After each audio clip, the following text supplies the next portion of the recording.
Welcome to this latest edition on this 26th of June 2018. We're recording this early Tuesday morning.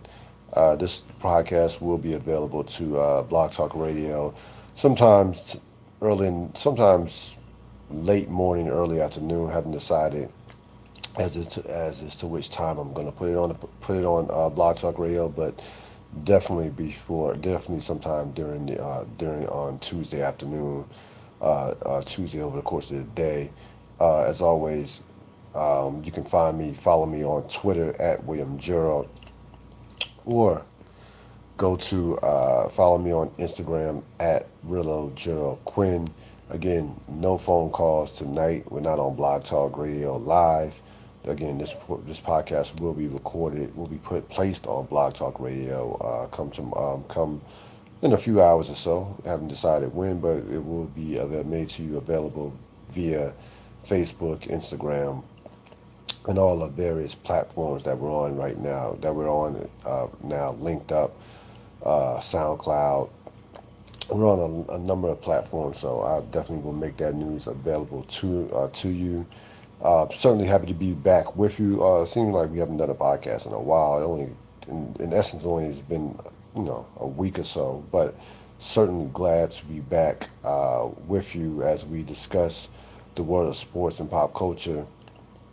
Again, you can find us at iTunes.apple.com, iTunes.apple.com. Look up Ril Dil Podcast, and we are also available now on SoundCloud. Again, all that will be all that will be given to you. You can via Facebook and some other platforms as well. We're going to begin with the NBA. Of course, you had the award ceremony tonight. I could have just you could have bothered and just not watched the NBA the ceremonies at all, because you knew all the awards. None of the awards were a surprise. Whether it was MVP, Defensive Player of the Year, Rookie of the Year, there was no award uh, that was surprised. Those shocking results by any stretch of imagination. But there was one memorable moment, and this is when you reach a point in your life where you get to a certain stage, a certain age. You can basically do whatever the hell you want, or say whatever the hell you want. You can't do what you want. You can say whatever the hell you want, or in this case, do whatever you want. And that was the case. That was certainly the case with one Bill Russell, who was being thanked by Charles Barkley. They were giving out a Lifetime Achievement Award to Oscar Robertson. Russell won this award last year, and for whatever reason, after like moments, within seconds after Charles Barkley thanked Bill Russell decided to flip him the bird, give him the finger. Now, I didn't see this live. I saw highlights of it on YouTube, and I was just wondering. 'Cause I read about it. It was one of the highlights of the show, according to some, according to most. And I was like, I said Barkley had, and thought to myself, Barkley had to say something to spark this. He had to say some smart ass comment. Go try to mess with Russell, try to talk about Russell. He had to say something to spark this, but turns out that Charles Barkley for once was actually trying to be serious, and being complimentary of one Bill Russell, Bill Russell, 11-time champion. So this probably not the greatest look if you're Bill Russell. I mean, last year you can get away with saying "I'll kick your ass" to Mutombo and Kareem Abdul-Jabbar, because at that point last year he was basically saying I'm the greatest center of all time. That's what the message was, and which he probably is. A lot of people take Kareem or Will Chamberlain and debate that till till they're blue in the face. But this year, not so much a good look from Mr. Russell. But again, when you have 11 rings, okay, when you have a ring for each hand and one toe, you get away with stuff like that. and especially when it's towards Charles Barkley. Like nobody's gonna feel sorry for Charles Barkley. Nobody's gonna care. Nobody's gonna care about Charles Barkley's feelings. So it's one of the benefits of being a senior citizen. Uh, Being a senior citizen, besides the public transportation and movie theater discounts that you might get, you can basically again say and in some cases do whatever you want. And that was certainly the case with Bill Russell this evening, as he again flipped Charles Barkley the bird. And again, something that again nobody's going to feel sorry for Charles Barkley in terms of his feelings, and nobody's going to knock Bill Russell because you don't knock Bill Russell. But that was absolutely the highlight of a meaningless, and I mean meaningless, award ceremony that the NBA does, in essence, 2 to 3 weeks after the finals have concluded. And, again, I like the old days where I like the old time where you just gave the MVP, announced it in the middle of the playoffs. The guy came out there, he, got, serenaded by the crowd, and then you moved on. Like this is the biggest waste of an award ceremony that you can possibly have. The reason why the NFL works versus the NBA, because the NFL awards are right on the same weekend as the Super Bowl, in essence. So that's why the NFL works versus the NBA, because people are actually like, you can connect an award ceremony to a Super Bowl. It's all kind of like one big weekend. Hall of Fame. You also got the Hall of Fame candidates are announced. So it's all like a culmination of one giant celebration. NFL can get away with that. The NBA cannot, because no one, in terms of basketball, no one cares about these awards right now. The only thing anybody cares about in regards to the NBA right now is free agency, and that perfect segue to one LeBron James, who seemingly is trying to find ways, when you read some reports in terms of how to stay in Cleveland. And to me, this is not shocking news whatsoever. I think, look, the thing you have to understand about LeBron James more than anything is he has rings, he has money, he has fame. You know what LeBron covets even more so than all of that, even probably combined, and that's power. LeBron James in Cleveland, despite despite people basically saying that he has one of the worst rosters in finals history, and he um, basically having his jersey already made with the Los Angeles Lakers. There's no place LeBron James can go where he will have the kind of power that he has in Cleveland. He is literally and figuratively the king of that castle, calls all the shots, got J.R. Smith, got Tristan Thompson, got those guys contracts, can do whatever he wants in Cleveland. Now, was he responsible for Kyrie Irving leaving? Yes and no. Was he directly responsible? No. Was he responsible for David Griffin getting fired? No. But minus those two things, LeBron James runs Cleveland, and he would not have that kind of power in any other place, and that's why I give Cleveland, you know, as of right now, really the slight edge in terms of return, in terms of where James will end up next season. Now, will he sign a long-term deal to stay in Cleveland? No. I can see him doing another 2+1.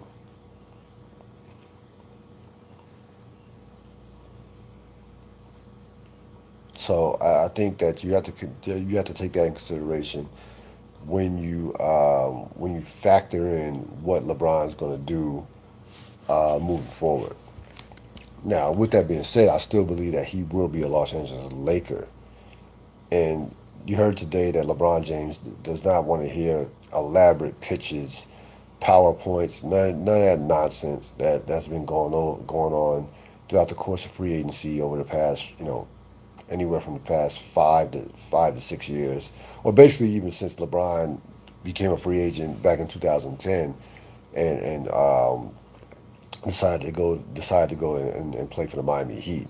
He does not want to hear all that after 15 years. And if you are the Los Angeles Lakers, your pitch to LeBron James should be a blank canvas, and it shouldn't be about more about you telling him what you're going to do or what you're going to do for him. Because again, what do you do? What do you give a man that has everything? He has championships. He has money. He has fame. He has two houses in L.A. He's Hollywood. He's gonna make movies regardless of whether he's living in L.A. or not. There's nothing that the Los Angeles Lakers can do for LeBron James. He's gonna get his own statue in Cleveland. Okay, he probably number retired, the works.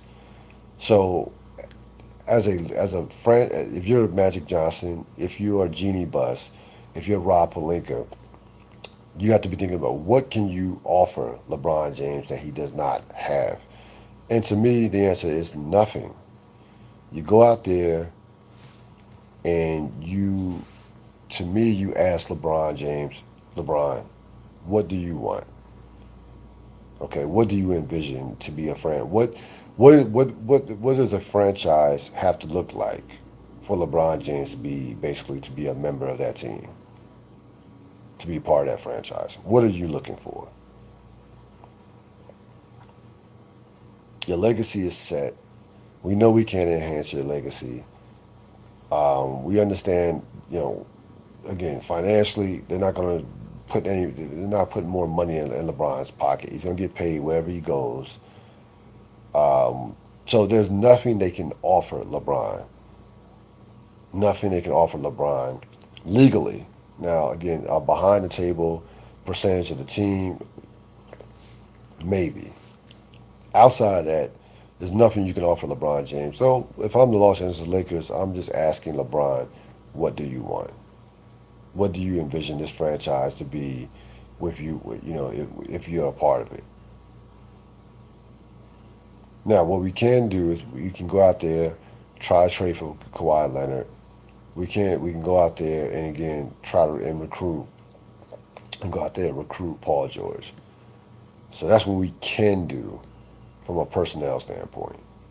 We have young assets that we can trade for a Kawhi Leonard or trade for another player that you have in mind. So you have to feed into LeBron's ego, and you have to be very careful in terms of how you do it because the guy is a human bullshit detector. You can't blow smoke up LeBron's ass. That's not. This is a guy that has been in the spotlight basically for more than half his life. He's 33 years old. He's been in the spotlight since he was basically 16, 17 years old.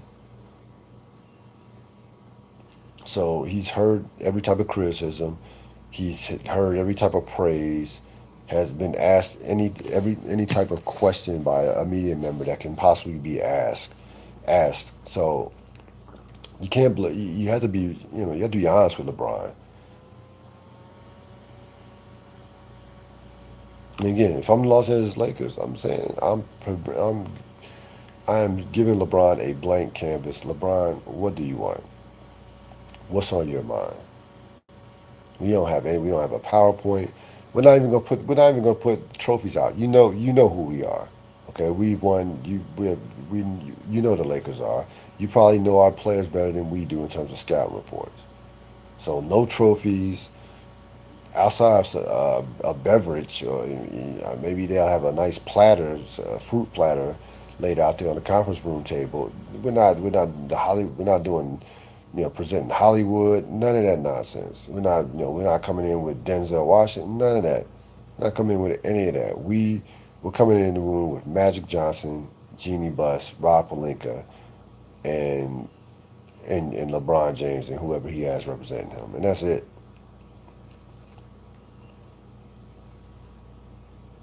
To me, that is the approach, or should be the pitch to LeBron James.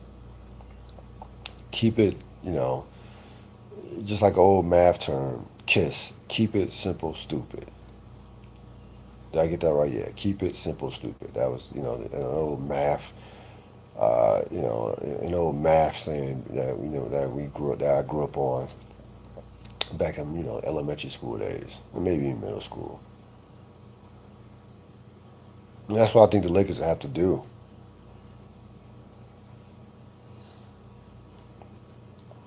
This is the Real Deal Podcast.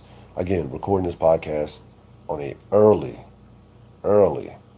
Tuesday morning. It will be available to my Blog Talk Radio audience sometime over the course of the day on Tuesday. Um, be looking out for that.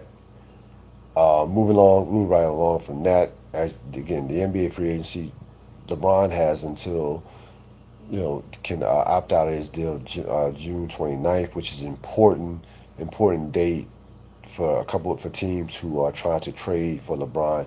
If he opts out, then that's going to eliminate basically everyone except the Lakers and the Sixers, basically, in terms, because there's not that many teams with cap space.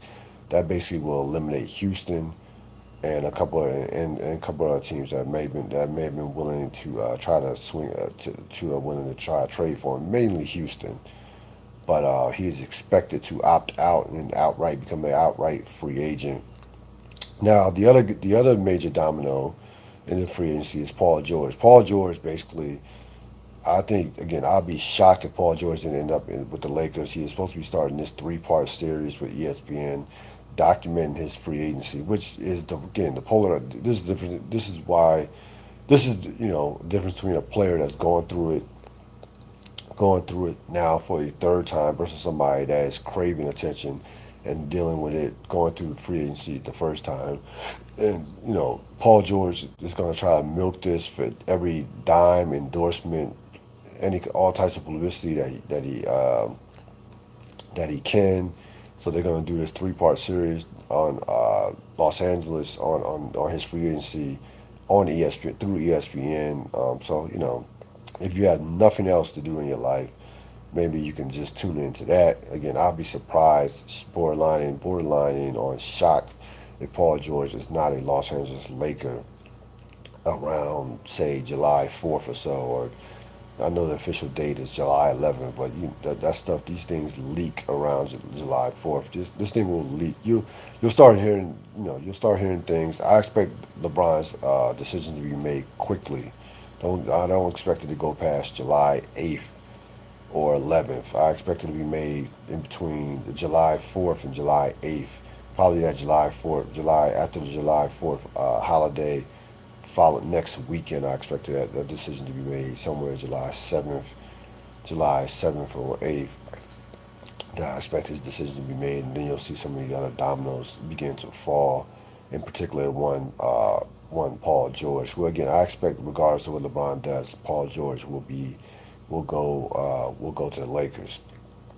So you had that in the mix in terms of the NBA goes. Again, a meaningless NBA awards as far as I'm concerned. An absolute just waste of time. You had that tonight. Again, no surprises whether it was James Harden winning the MVP, Victor Oladipo with the most improved, Rudy Gobert gets Defensive Player of the Year, Dwayne Casey gets Coach of the Year. You had Oscar Robertson receiving a Lifetime Achievement Award. I'm missing out on an award. Forget about the individual awards, best dunk, best play. Nobody, again, those are awards that frankly nobody cares about. As far as last night, of course, you had another award show in terms of the BET Awards, and I don't watch a lot of award shows anymore. Not like I used to, say 10 or 15 years ago, or when I was growing up, in my teenage years and what have you. I basically watched one award show for the most part, and that's the Oscars. And occasionally the BET Awards. I got to tune into the BET Awards last night, the last hour and a half of the show. It's a 3 hour show, of course, and there's no way I was watching 3 hours of that. But you know, the show served its purpose. Again, I don't have high expectations going into these shows because you've seen so many of them, you've seen so many performances, you've seen every different types of comedy act in terms of a host that a host can do. So it's basically it's hard to stay fresh and new with a lot of these shows. A couple of people were criticizing Jamie Foxx about his performance. Again, I had no problem with it myself. Here's the thing you gotta realize about hosting a show. When about hosting a show, especially a comedian hosting a show, or in this case, a former comedian. I don't know when the last time Jamie Foxx was on tour. I know Jamie Foxx is doing a lot of stuff, television, movie wise. If you told me Jamie Foxx hadn't been on tour in a year or 2 or 3 years, I would not be surprised. Because the thing about comedy, and the beauty of comedy, the thing that makes comedy so unique yet so difficult to do is if you remove yourself from the touring circuit or from the clubbing circuit in terms of doing shows, you'll lose your touch. I like just go ask Dave Chappelle. Like comedy is not. I don't care how funny you are. I don't care how much natural talent you have. Doing comedy, making someone laugh is one of the hardest things to do on the face of this earth. It is not easy to make somebody laugh. And you know, a couple of jokes Jamie Foxx was doing. He did the Wanda thing. He did the opening with Black Panther. A couple of it, a little rusty. But again, I don't think Jamie Foxx has been on tour, is doing comedy tours, and is staying sharp like a lot of these guys. Like a Chris Rock, like a Dave Chappelle is now. I think Jamie Foxx is just involved in so many other things with movies. Remember, he is a musician, so he does music as well. So if he came off as not being vintage Jamie Foxx, I Need Security, or the show he did with when he was talking about George Bush, George W, not George H. It's hard. I mean, it's hard. There's a reason why. There's a reason why Eddie Murphy will not just come out and do stand up just just out of nowhere. I don't care how Again, I don't care how talented you are. I don't care how long you've been in the business. You gotta If you don't stay sharp at doing comedy, at constantly um, grinding. It's a grind. It is an absolute grind doing that type of work.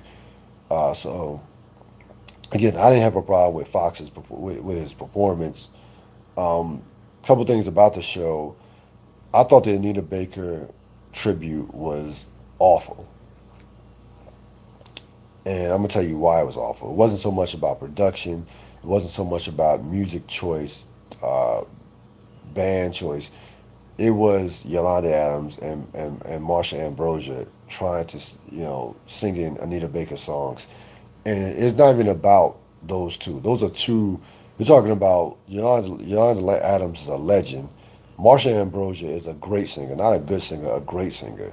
But but there's only one Anita Baker at this point. Like only Anita Baker can sing like Anita Baker. So when somebody else tries to sing like Anita Baker, it's just not gonna work out. It's just not going to work out. And again, it's one of those unique situations where it wasn't about the production, it wasn't about instrument, it wasn't about the live music, it wasn't about costumes, it wasn't about any of that stuff. I don't blame BET. I don't blame Yolanda Adams or Marsha Ambrosia. They're just not Anita Baker. And it just you watching those two perform, watching that just gives you a whole new appreciation, or it should give you a whole new appreciation of Anita Baker and the icon that Anita Baker is, and just one of the great soul singers of all time. I mean, the album, the Body and Soul album that came out in '94 is one of the great comeback albums that's ever been written. As we're back here on YouTube live, but the Body and Soul album that Anita Baker produced came out in '94, one of the great comeback albums of all time. There's only one Anita Baker, and again, I don't blame BET. I don't blame Yolanda Adams. I don't blame Marsha Ambrosia. It I don't blame anybody. It's just the fact that they are not Anita Baker. So you know, it's all again another BET Awards in the books. Thought the Meek Mill's performance was fine. Was fine with that performance. Was fine with most of the performances. To be honest with you, I had no problem with the performances. Were okay. Was I again? I don't go in with a lot of heavy expectations of these award shows because you've seen one of them, you've seen all of them. So BET again had a lot of decent performances. Jamie Foxx again received some criticism as host. I don't know what you expect out of Jamie Foxx. He's gonna crack some crude jokes. He's gonna sing. And to be honest with you, I thought Jamie Foxx did the best rendition of Anita Baker. Not in terms, of course, he's not gonna sound like Anita Baker, but in terms of, I thought his, some of the stuff that he did in terms of her work was probably the best out. Between he, Ambrosia, and Yolanda Adams. And I'm a fan of both of Yolanda Adams and Marsha. I'm a fan of both of them. I mean, again, the Yolanda Adams could be receiving a lifetime achievement award in the next 5 to 10 years from BET. She's on that level in terms of her stature as an artist. But at the end of the day, there is one, and I mean just one, Anita Baker. As far as the World Cup goes, a lot of the heavy hitters are still in the World Cup. Germany, Portugal, England, Brazil, Mexico, um, Colombia, Spain. Argentina is barely alive, but still has an outside chance. They have to win, of course. But most of the heavy hitters are still alive in the World Cup. I thought the Sweden the Sweden Portugal game was one of the best games. It wasn't. Portugal's been probably a part of the best top two games of this entire World Cup. The Sweden game and the Portugal Spain games are probably the two best matches so far in the World Cup. You saw England flex its muscle over the weekend. Again, if you're the World Cup, you certainly want Messi and Argentina to find a way to advance, but you don't need Messi, you don't need Argentina because there are a number of other powerhouses that are still alive as we try to get to into the round of 16. And once we get out, once group play is ended, has been completed. So we've had some exciting matches in the World Cup, to say the least. Again, two of them have been Portugal's been a part of two of them, with the Spain match and also with the Sweden match over the course over this during this weekend. Again, Germany stays alive. Germany, matter of fact, let me take that back. The Germany Sweden match, it wasn't Portugal Sweden. It was Germany and Sweden was one of the matches of the tournament. Portugal and Spain was the other. I think the other top match when you had Ronaldo with the just ridiculous goal to give the win to Portugal. But the Germany Sweden match was just a tremendous match. Tremendous match on Saturday. Can't ask for more. And just the thing about the World Cup that, and you almost wonder what, if you're American, what it would be like if we actually loved soccer the way the rest of the world loves soccer, and how that would resonate. Again, all it will take was just one American star to emerge. Will change the whole dynamic of how we feel about soccer in this country. You get one American star to emerge as one of the best players in the world, or to emerge as a prominent player in soccer, and that will change that guy will change the entire our entire thought process and our entire what we and how we in terms of how we feel about soccer. It is a great game. I mean, I've been watching a lot of these matches, even when they don't score. I mean, I know one of the criticisms about soccer is the lack of scoring, but I'm gonna tell you right now, just in terms of pure artistry, athleticism, in terms of just conditioning, again, the game goes by. These matches go by quick, running clock. These matches are no longer than for the most part 2 hours, depending on extra time, 2 hours and 15 minutes. So they go by quick. I enjoyed watching a number of these matches, especially with the main players. With watching Neymar with Brazil, Kane dominate from England. Ronaldo, of course, has done his thing, and basically, and even Messi, who has been a train wreck, trying to see if he can finally break through and emerge and come up big for once in the World Cup. So, if again, you would wonder what this sport would be like if there was in America. You had one great American player to emerge and not so much get to the level of Ronaldo and Messi. Those guys are icons, but to become a breakout star in America. Uh, Yet that has not happened as of yet. Will it ever will it happen in the near future? Who knows? We'll see. But for right now, the rest of the world is having a ball with the World Cup. I mean, again, the amount of just intensity, the amount of passion and love that the fans have for it. I mean, when you have fans in these stands crying, and I mean crying, not so much not even when the outcome hasn't even yet been decided, they're shedding tears. Just shows you what these a lot of these countries think, how these countries feel about the sport of soccer. Real Deal Podcast on this 26th of June 2018.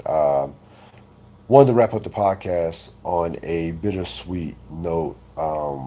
Anybody who's affiliated or has any connection to the E.L. Haynes community or family knows that they lost, that there was a tragic, to say the least, loss on Monday with one Adrian Taylor passing away. Anybody who got to know Adrian or who knew Adrian knew what he brought to the table as a not only as a person, but as just mentor, person, friend, and I had a chance to work with Adrian for the better part of 3 years when I had back in the when I was at the high school a couple years ago. And Adrian was the founder of the Boys to Men mentoring club that just touched many lives in terms of our young boys of color.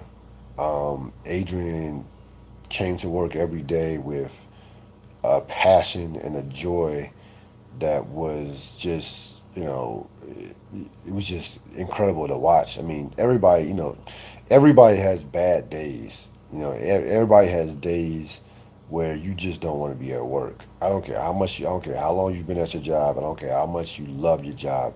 You have days where you like, you know what? I wish I wasn't here. I mean, that's just all there is to it. You never got the sense, and at least I can speak for myself. Not trying to speak for anybody else, but I can speak for myself. You never got the sense that Adrian had one of those days. You never got the sense. And you gotta be, to do the type of work, to be in education in general, you gotta be tough skinned, especially working with high school kids. Um, and again, he was somebody that took nothing off kids. I mean, he held kids accountable at all times.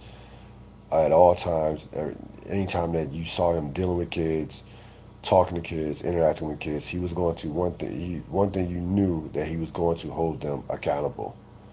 And again, I'll say this: it is very easy for somebody to suck the life out of a room with bad energy.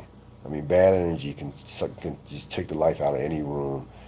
But when you have the reverse of that, when you have somebody that brings a passion and a sense of purpose to what they're doing, it is amazing to watch. And again, I saw him. if if there's one silver lining to come out is, and I know obviously it's difficult to think of one in circumstances like these, is the fact that he was able to see the most recent high school graduation that took place not this past Saturday, but the Saturday before last, and that he was able to see many of those young people that he influenced and impacted, see them have their moment, and knowing that he was a part of that. So that that's one thing. I'm glad I got a chance to see him. Um, Certainly, obviously, gone too soon. Gone too soon. I don't know. I know he was very. I know he was young. I know he's younger than me, but just going way too soon. But to me, I've always believed in the principle. It's not how long you're here, but it's what you do with the time that you're here. And he did a lot in this short time on this earth. So rest in peace, brother. We will all miss you, and we all love you. That's going to wrap it up for this latest edition of the Real Deal Podcast. I'm out.